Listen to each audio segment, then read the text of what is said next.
Hello বন্ধুরা, welcome back to my channel. আজ আমাদের দার্জিলিং এর তৃতীয় দিন। আগের দিন অর্থাৎ দার্জিলিং ঘোরার দ্বিতীয় দিনে আমরা কোথায় কোথায় গিয়েছিলাম, কোথায় কোথায় ঘুরেছি সেটা কিন্তু আমার আগের ব্লগে রয়েছে। তোমরা যদি না দেখে থাকো সেটা দেখে আসতে পারো। আজ আমরা যাবো দার্জিলিং এর সাইট সিনগুলোতে। আগের দিন অর্থাৎ দ্বিতীয় দিনে যে দাদার গাড়ি করে ঘুরেছি সেই দাদার গাড়িতেই আজ আমরা ঘুরবো। গাড়ির কন্ট্যাক্ট নম্বর ডেসক্রিপশন বক্সে দেওয়া রইল, তোমরা কিন্তু দেখে নিতে পারো।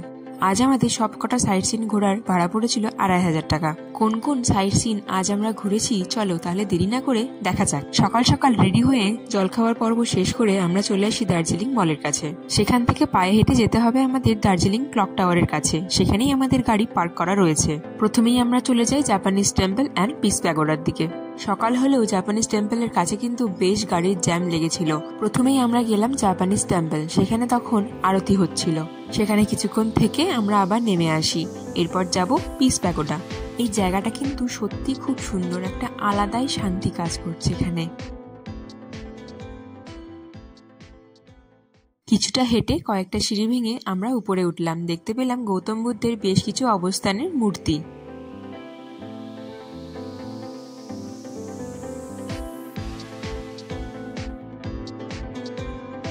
এখান থেকে কিন্তু দার্জিলিং শহরটাকে বেশ সুন্দরভাবে দেখা যায়।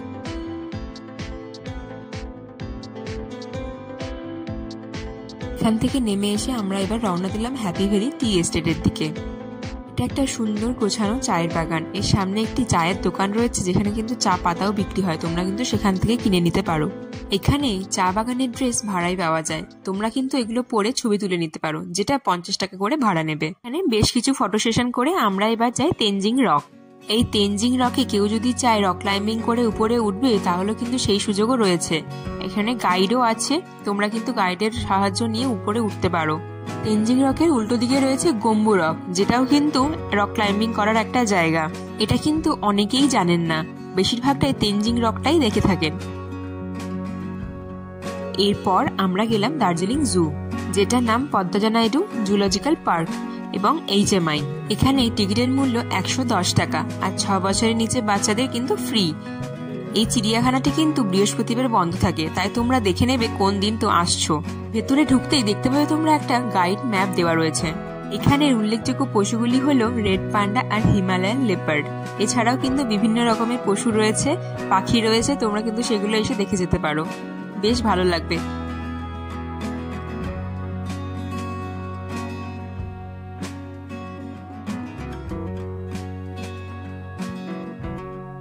এই জুয়ের ভেতরে হিমালয়ান মাউন্টেনিয়ারিং ইনস্টিটিউট রয়েছে, যার মধ্যে কিন্তু রয়েছে একটা মিউজিয়াম। এখানে পর্বতারোহীরা কিভাবে ওঠে, কিভাবে শেখানো হয়, কি কি জিনিস লাগে সেগুলো কিন্তু রয়েছে দেখানো। তোমরা কিন্তু সেগুলো দেখে আসতে পারো।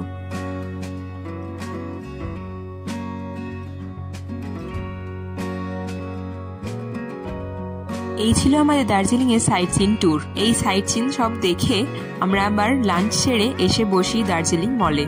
অনেকেই হয়তো দেখেছো দার্জিলিং এ কিন্তু বেশ কিছু ওয়েব সিরিজ এবং সিনেমার শুটিং চলে। আমরা যখন গিয়েছিলাম দার্জিলিং মলে তখন একটি বাংলা ওয়েব সিরিজের শুটিং চলছিল।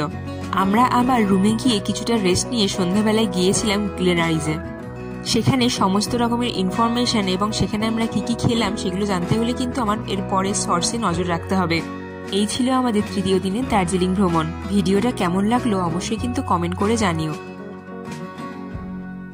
দার্জিলিং থেকে কার্শিয়াং হয়ে NJP যাওয়ার ভিডিও কিন্তু খুব তাড়াতাড়ি আমার চ্যানেলে আসতে চলেছে। আর এইরকম ভিডিও পেতে হলে কিন্তু অবশ্যই আমার চ্যানেলটিকে সাবস্ক্রাইব করতে হবে।